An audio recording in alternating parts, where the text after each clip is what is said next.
Beliau itu bicara dari lubuk hati yang paling dalam tadi itu. Dan saya kira senada dan seirama dengan Mbak Wiwi tadi. Mas Fadil, Dr. Muhammad Fadil Hasan, ini pemikir dan juga tidak hanya pengurus Majelis Ekonomi tapi juga pemikir ekonomi Muhammadiyah yang luar biasa. Dan tentu bapak-bapak, ibu-ibu, jamaah pengajian yang ada di Aula Kiai Haji Ahmad Dahlan PP Muhammadiyah. Saya lihat yang ada di sini juga tidak hanya dari Jabodetabek, ini sepertinya ada dari luar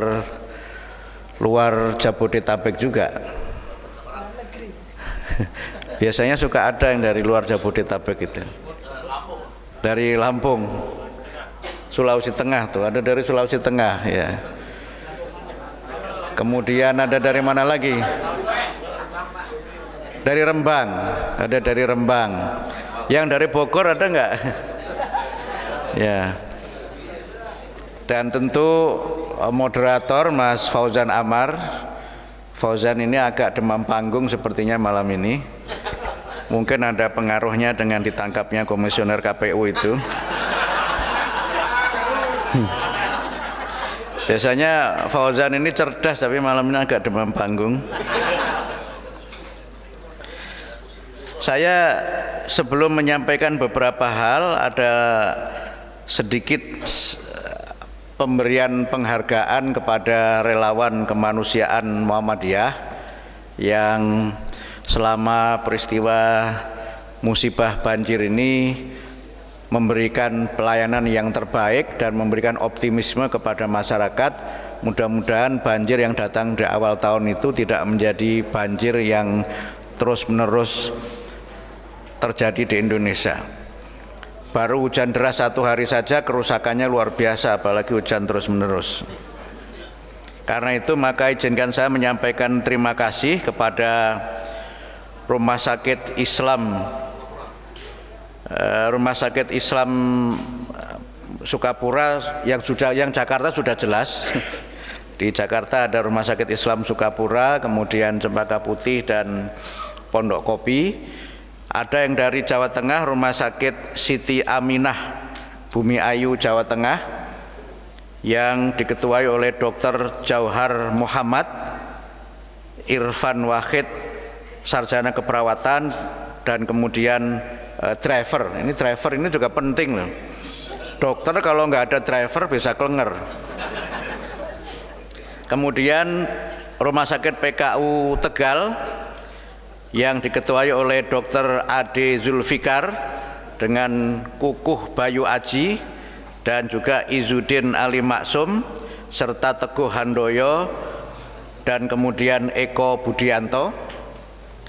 Kemudian dari Rumah Sakit Muhammadiyah Petanahan Kebumen, ini kampungnya Mas Wito ini sepertinya.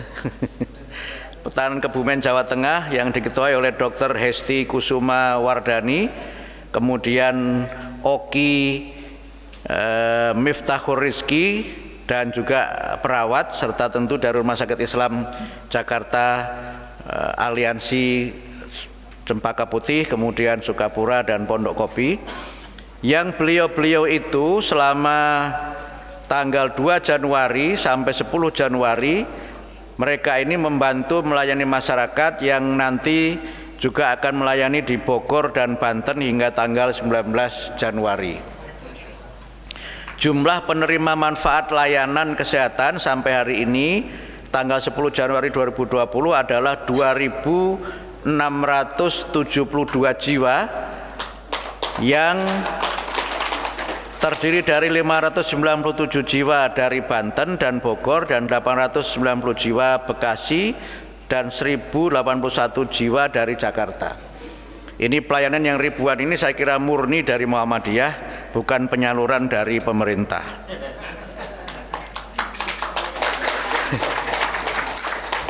Penyakit yang terbanyak adalah ispa, dermatitis, hipertensi, dan mialgia. Saya membaca saja tapi tidak tahu maksudnya. Jadi saya bicara apa adanya saja bahwa saya tidak ngerti. Nah, kemudian Yang perlu kami sampaikan terkait dengan ini, kondisi terkini menurut laporan dari tim kami, pertama sampah bekas banjir belum teratasi dengan baik. Kemudian jalanan masih tergenang dan beberapa lokasi sulit dijangkau. Kemudian akses ke pengungsian sulit dijangkau karena jembatan terputus. Kemudian masih hujan di beberapa wilayah yang menyebabkan kembali terjadi genangan. Ya, ini saya kira di banyak tempat ini. Ainama kuntum, dimanapun kamu berada, genangan di mana-mana.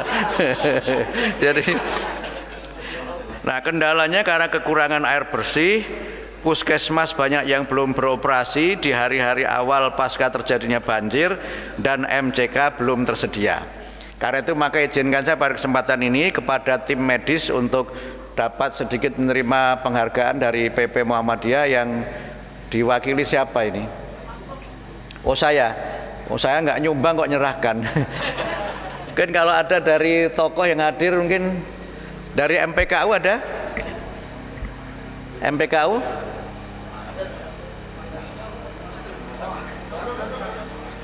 Ya, atau diserahkan Bu Ning langsung aja. Ya, ini hanya piagam saja, tidak beserta cek. Kalau tidak percaya silahkan dicek. Diserahkan aja Mbak Ning. Ya, dari yang nama-nama yang tadi saya panggil, mohon untuk dapat, kalau istilahnya itu seringkali mendekat ke sumber suara gitu. Dipersilahkan, monggo.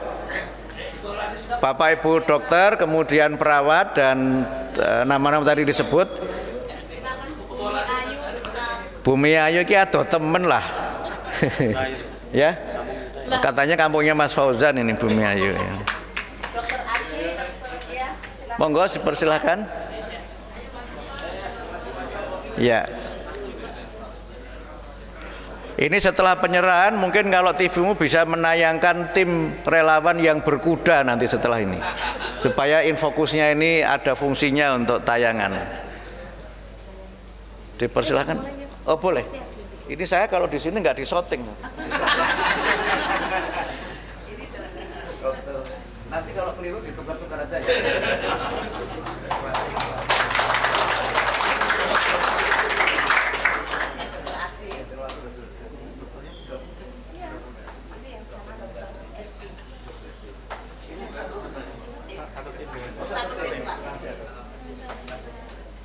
Terima kasih. Ya. Lihat dulu. Ya. Mukti sama Mas Mukti aja. Oh, ayo sekalian. Ini saya karena di TV jadi agak grogi saya. Sudah? Ya, baik. Terima kasih. Terima kasih, dan ini saya kira bukti optimisme Muhammadiyah terhadap masa depan Indonesia khususnya di tahun 2020 ini. Dan tadi walaupun Mbak Wiwi, Mas Fadil menyampaikan berbagai tantangan, tentu sebagai hamba Allah yang beriman kita tidak boleh berputus asa, karena perbedaan antara orang beriman dan orang kafir itu ada pada optimismenya itu. Allah berfirman, wala tayasu mir rauhillah innahu la ya'asu mir rauhillah illal qaumul kafirun. Tidak berputus asa dari rahmat Allah, karena yang putus asa dari rahmat Allah itu hanya orang-orang yang kafir. Jadi tantangannya ada, tetapi peluangnya juga ada. Dan kalau kita baca di dalam surah Al-Insyirah itu juga disebutkan fa inna ma'al usri yusra, inna ma'al usri yusra. Maka sesungguhnya di balik kesulitan itu ada kemudahan, dan sekali lagi di balik kesulitan itu ada kemudahan. Nah, kalau didekati dengan pendekatan lughat, pendekatan bahasa, kesulitan itu disebutkan dalam bentuk isim ma'rifat, al-usr, yang dalam bahasa Inggris itu namanya definite, sesuatu yang memang dia itu tertentu, tetapi kemudahan itu disebutkan dalam bentuk nakirah, yang dia adalah indefinite. Artinya sebenarnya kesulitan itu tidak banyak, tetapi peluang untuk kita menyelesaikan berbagai kesulitan itu terbuka lebar. Dan saya kira inilah ciri dari orang-orang yang cerdas, yang tercerahkan itu senantiasa optimistis dan senantiasa melihat persoalan secara jernih. Tetapi memang kita tidak boleh overconfident, tidak boleh terlalu percaya diri, karena yang disampaikan oleh Mas Fadil tadi kan potensi itu bisa menjadi aktual, bisa juga tidak menjadi aktual. Sehingga karena itu maka tentu kita hendaknya senantiasa lebih terus meningkatkan ikhtiar kita untuk bagaimana masyarakat dan bangsa kita ini lebih baik lagi di masa yang akan datang. Tetapi overconfident itu juga sumber masalah, karena sekarang ini ada gejala di mana masyarakat itu tidak mendapatkan informasi sebagaimana mestinya.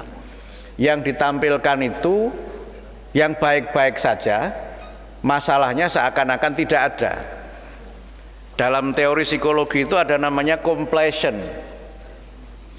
Completion itu kalau saya baca di dalam kamus itu pengertiannya adalah orang memiliki self satisfaction, rasa puas diri, tetapi mereka itu mengabaikan adanya risiko-risiko, mengabaikan adanya kemungkinan-kemungkinan berbagai macam kesulitan yang ada di depan. Jadi kira-kira ignorant, abai begitu terhadap berbagai macam ancaman. Kalau dibuat ilustrasi itu seperti orang yang misalnya rafting begitu, nah kemudian asik kan, berpetualang, meliuk-liuk gitu, tidak sadar bahwa di depan itu ada air terjun yang sangat curam yang bisa menenggelamkan kapal. Jadi kalau kita itu hanya melihat baik-baiknya saja, seakan-akan tidak masalah, tiba-tiba ambyar itu. Loh, katanya oke-oke saja, kok ternyata begini gitu. Nah, tugas orang yang cerdas itu menjelaskan apa adanya seperti Mbak Wiwi tadi itu. Jadi di balik yang baik-baik yang Indonesia disanjung dengan demokrasi itu ternyata ada ancaman di depan yang tidak bisa kita abaikan dan tidak boleh kita biarkan. Karena itu Muhammadiyah misalnya sejak awal, sebelum tadi Bu Wi menyampaikan mengenai oligarki itu, saya kira Mas Fadil juga ikut merumuskan di dalam rumusan Indonesia berkemajuan. Muhammadiyah 5 tahun lalu sudah mengingatkan bahwa Indonesia ini mengalami gejala disorientasi, mengalami problem deviasi dan juga distorsi, dan ada persoalan sistem ketatanegaraan yang memang harus kita rubah secara sangat serius. Ini tapi Muhammadiyah itu seperti bicara sendiri soal itu. Memang biasa kalau orang bicara sesuatu yang tidak mengenakkan itu kadang-kadang memang tidak ada temennya. Kadang-kadang malah tidak ada temennya, ditinggalkan juga. Dan sekarang ada kecenderungan kalau orang itu kritis itu kemudian dibully, atau kemudian yang kedua ini kok masih berkicau terus, ini kurang apa ini gitu. Jadi seakan-akan kalau sudah diselesaikan secara materi itu kemudian tidak kritis lagi. Saya kira itu tidak berlaku di dalam diri Muhammadiyah. Karena sebagai gerakan tajdid, gerakan amar ma'ruf nahi mungkar, ya kebenaran itu harus terus disampaikan dan masyarakat ini harus diberikan pencerdasan supaya apa? Supaya mereka itu ikut terlibat dalam proses-proses itu. Nah, dalam pengajian ini saya ingin cerita mengenai, tadi saya karena ada cerita mengenai petani dan sebagainya, itu ada cerita yang itu populer di Eropa, judulnya itu Father Always Right. Bapak itu benar terus gitu. Ini ceritanya di Denmark ini. Cerita mengenai seorang petani dan istrinya yang tinggal di daerah pedalaman. Ini petani ini punya kuda yang banyak, tapi karena kuda yang banyak itu dia ingin punya sesuatu yang berbeda. Akhirnya suami istri ini sepakat untuk kuda itu dijual, entah nanti diganti dengan apa. Oh, istrinya ini mendandani suami dengan keren. Oh, rambutnya disisir dengan rambutnya, dengan tangan istrinya langsung, dipakai topi yang keren, ke pasar untuk jual kudanya itu. Sampai mendekati pasar, kemudian ketemu sapi. Ditukarlah kuda itu dengan sapi. Ini kayaknya cocok, ini kita punya sapi karena kita perlu susu. Begitu sudah punya sapi, kemudian jalan lagi ketemu kambing. Kayaknya cocok deh kambing ini, karena kalau sapi saya kira saya kewalahan memberikan makan, menyediakan rumput untuk sapi itu. Kambing saya kira cocok karena kalau musim dingin begini juga bisa menemani kita. Begitu sudah punya kambing, ditukar kambing itu dengan, belum ayam dulu, ditukar dulu dengan angsa. Dia bayangkan istrinya yang memang ingin punya angsa yang bisa jaga rumah, wek gitu. Giliran punya angsa, kemudian jalan lagi ketemulah ditukar dengan ayam itu, hen, ayam petelur itu. Kayaknya cocok ini, istri saya juga suka itu. Giliran sudah punya ayam, dia nego lagi, ditukerlah ayam itu dengan namanya rotten potatoes. Nah, rotten potatoes itu artinya kentang yang sudah busuk. Ini kayaknya cocok ini untuk makanan ternak-ternak di rumah. Lihat yang seperti itu, ada seorang pedagang kaya namanya Englishman gitu, orang Inggris yang kaya itu, kemudian kamu ini gimana sih? Datang dari rumah bawa kuda, kok terakhir malah kamu sampai akhirnya hanya dapat kentang-kentang yang busuk itu. Ini kalau kamu nanti pulang, istri kamu itu marah, istri kamu itu. Coba kalau nggak marah, taruhan kamu saya akan beri 1 karung emas dan 1 karung perak. Taruhan ini orang Inggris ini. Akhirnya diajaklah orang Inggris kaya ini pulang ke rumah petani itu.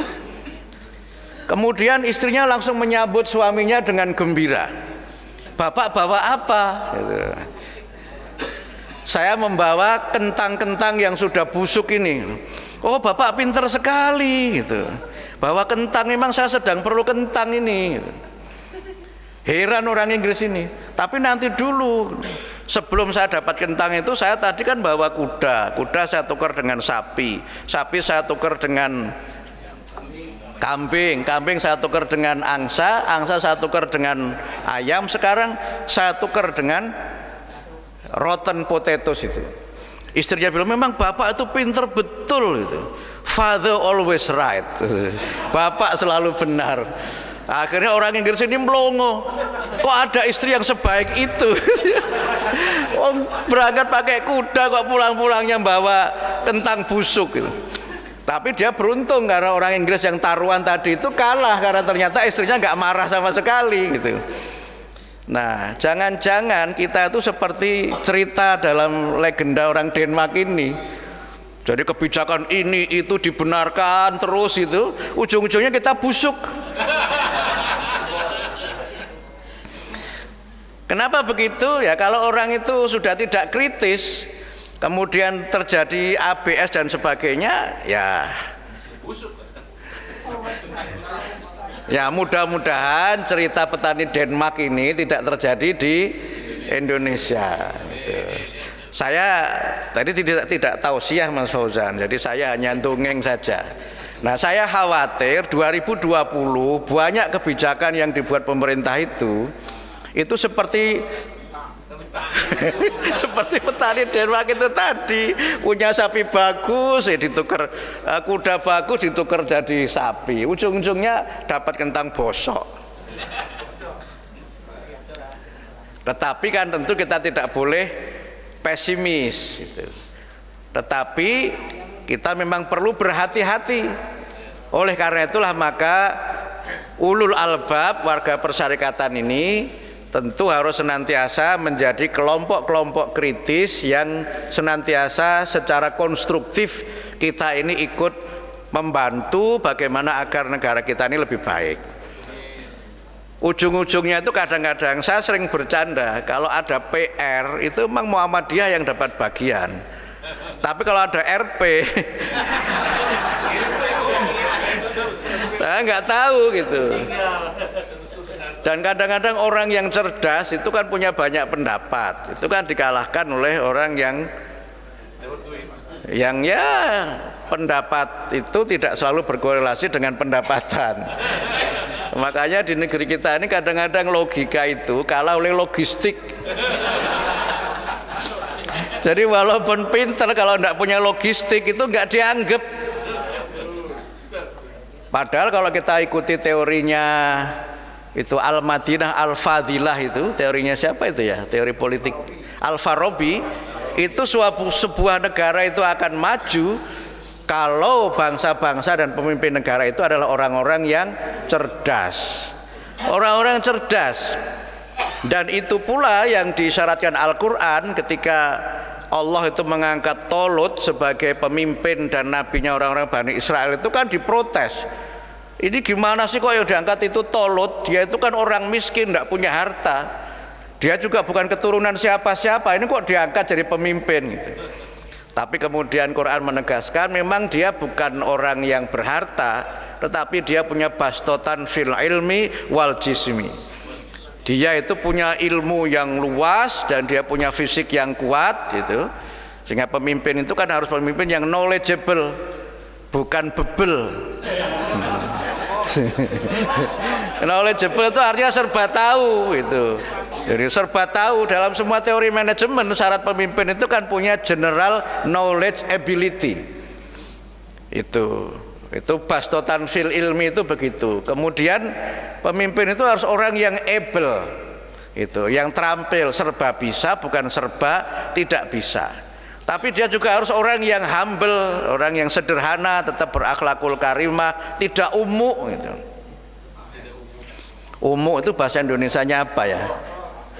Ya pokoknya begitulah gitu. Umu itu kira-kira seperti Fir'aun itu, Togo itu. Wah. Atau Aba wastakbaro. Makanya menghadapi Fir'aun itu menurut Al-Quran itu kamu harus kerahkan semua kehebatan kamu menghadapi dia itu. Gitu. Oleh karena itu maka ini baru bulan Januari, masih ada berbulan-bulan lagi. Dan tadi Mbak Wiwi menyampaikan beberapa poin-poin krusial di tahun 2020 itu. Salah satunya adalah pilkada serentak yang berlangsung di berapa tadi, 270 provinsi dan kabupaten kota. Ada 9 provinsi itu dan sekian kabupaten kota itu. Maka tadi Mbak Wiwi menyampaikan itu sebenarnya buat siapa pilkada itu.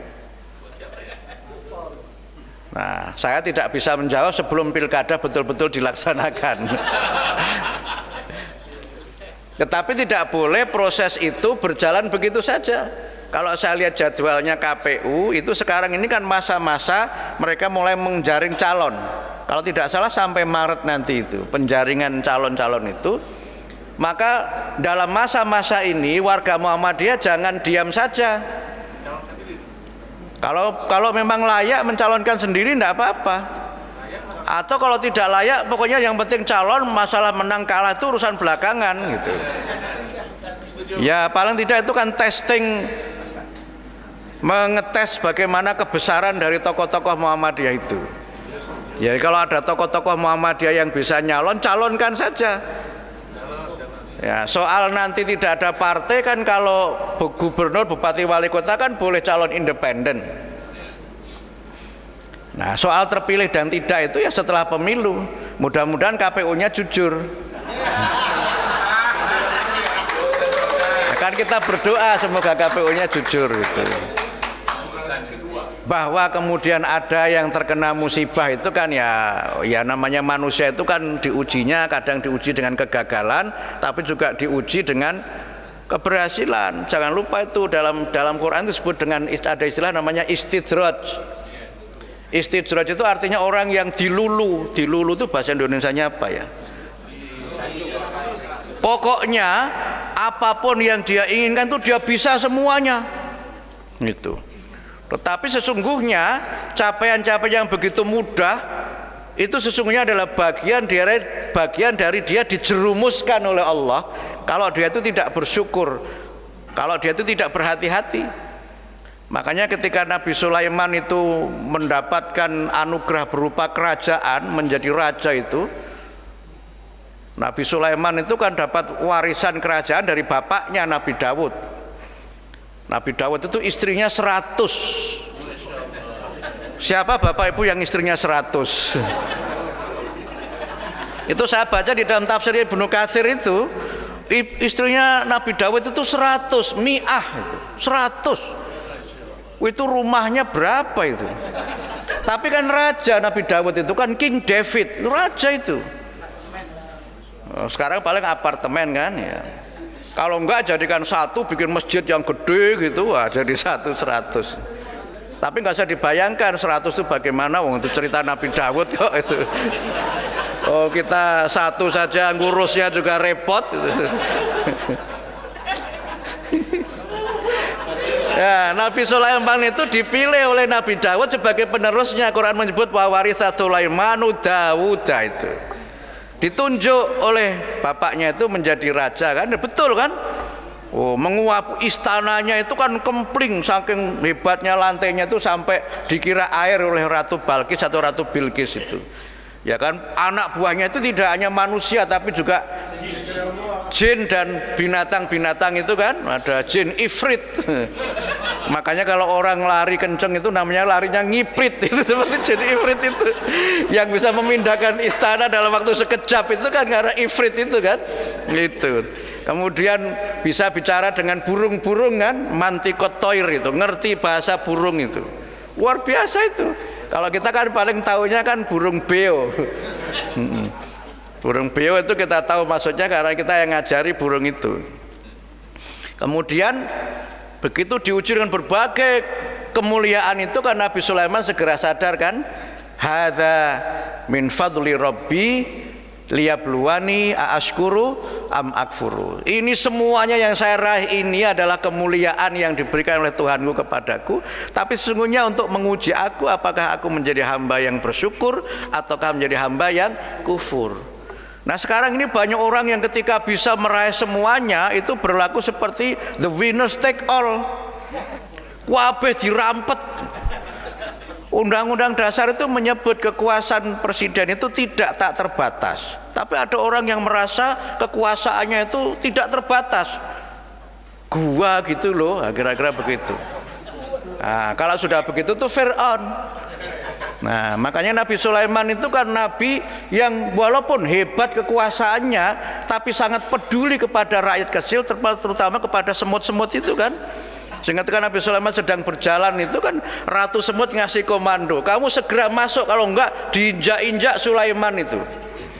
Tapi karena Nabi Sulaiman itu tahu bahasa semut, maka fatabasama dhahik, senyum-senyum simpul, dikira gue enggak tahu apa, kira-kira begitulah bahasa Betawinya begitu. Maknanya apa? Pemimpin besar itu harus peka kepada rakyat yang terkecil sekalipun. Itulah makna takwil dari cerita Nabi Sulaiman yang bicara pada semut itu.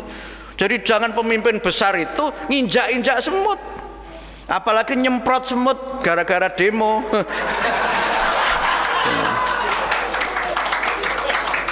Kita ini kan kalau ada barisan semut itu kan terus kita semprot kan. Kira-kira itu seperti IMM yang demo itu disemprot itu. Ya. Saya sebagai alumni IMM ya salutlah pada IMM yang demo itu, tapi emang begitu disemprot ya sudah lari gitu. Ya memang disemprot itu sakit kok. Saya dulu waktu demo disemprot kena gas air mata itu seminggu nggak hilang itu. Dan itulah demo terakhir yang saya ikut itu. Kapoknya bukan karena disemprot, karena disemprot istri saya di rumah. Istri saya bilang, Pak sudah dosen masih demo, sudah nggak zamannya lagi gitu. Nah, saya langsung ikut pada tausiah istri saya itu. Karena kan ya itulah istri yang baik kan, mengingatkan suaminya itu. Gitu. Ini kok jadi sampai cerita istri sih? Ini karena pengaruh Nabi Dawud tadi itu. Karena itu maka sekali lagi kepada Profesor Siti Zuhro dan Pak Dr. Fadil Hasan kami sampaikan terima kasih sudah meluangkan waktu untuk kita, dan juga Profesor Hamdan Zulfa yang tadi agak saya paksa sebenarnya supaya beliau hadir. Dan Profesor Hamdan itu yang dulu sangat membantu kita waktu mengusulkan Pak Kasman Singodimedjo sebagai pahlawan nasional itu. Beliau ikut membaca pasal-pasalnya termasuk melihat aturan-aturannya.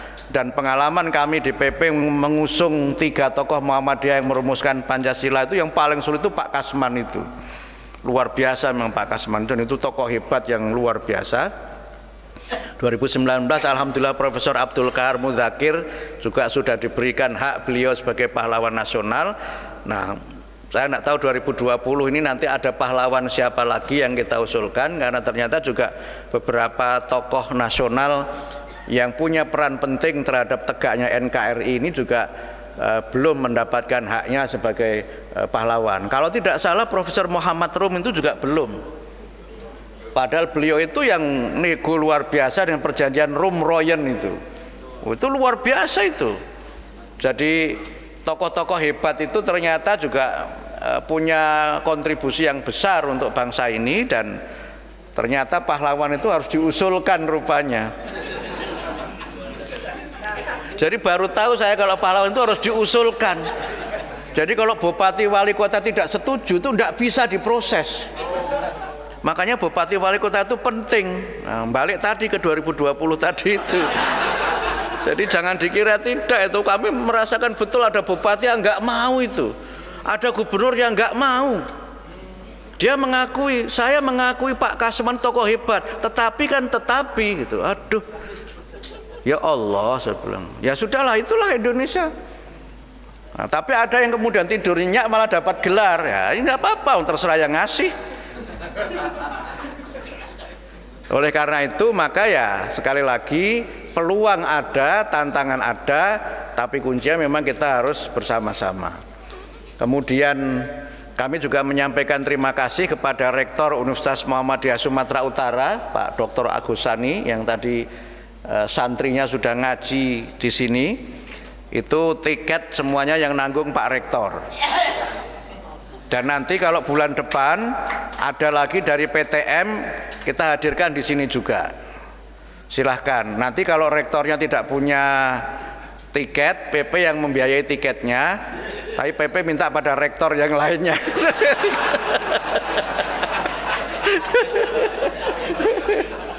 Begitulah di Muhammadiyah. Saya kira Mbak Wiwi, Mas Fadil tahulah dua-duanya ini kan termasuk ahlul baitnya Muhammadiyah kan. Jadi warga Muhammadiyah, cuma kita sebut aja LIPI supaya kesannya orang luar gitu. Padahal sebenarnya ya Muhammadiyah juga. Mas Fadil kita sebut profesional gitu, tapi sesungguhnya juga majelis ekonomi, dan begitulah caranya Muhammadiyah itu merawat kadernya. Disebar di mana-mana, tapi ujung-ujungnya tetap harus kembali ke Muhammadiyah gitu. Harus begitu, dan orang seperti beliau ini insya Allah banyak jumlahnya. Ya cuma karena Muhammadiyah ya Muhammadiyah gitu. Terima kasih kepada TV-mu yang senantiasa menjadi mitra untuk acara ini, dan juga Bapak Ibu sekalian yang meluangkan waktu untuk hadir bersilaturahim di majelis pengajian kita di PP Muhammadiyah. Walaupun tadi saya agak khawatir karena pas mulai itu sempat hujan, tapi alhamdulillah semuanya bisa hadir.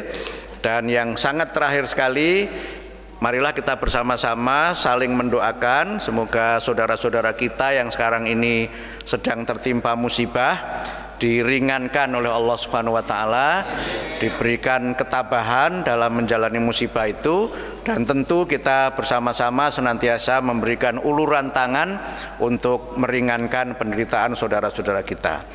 Yang di Jakarta sepertinya sudah selesai, tapi nampaknya belum. Tapi yang di Bogor saya kira masih menjadi perhatian serius dari kami di PP Muhammadiyah. Mudah-mudahan sekali lagi kita bisa saling berta'awun, saling tolong-menolong untuk dapat meringankan penderitaan saudara-saudara kita. Saya kira demikian. Mohon maaf jika ada kekurangan, kekhilafan, dan tutur kata yang kurang berkenan. Marilah kita tutup pengajian kita pada malam hari ini dengan membaca hamdalah. Alhamdulillahirabbil alamin. Nasrun minallah wa fathun qarib wa basyiril mu'minin. Wassalamualaikum warahmatullahi wabarakatuh.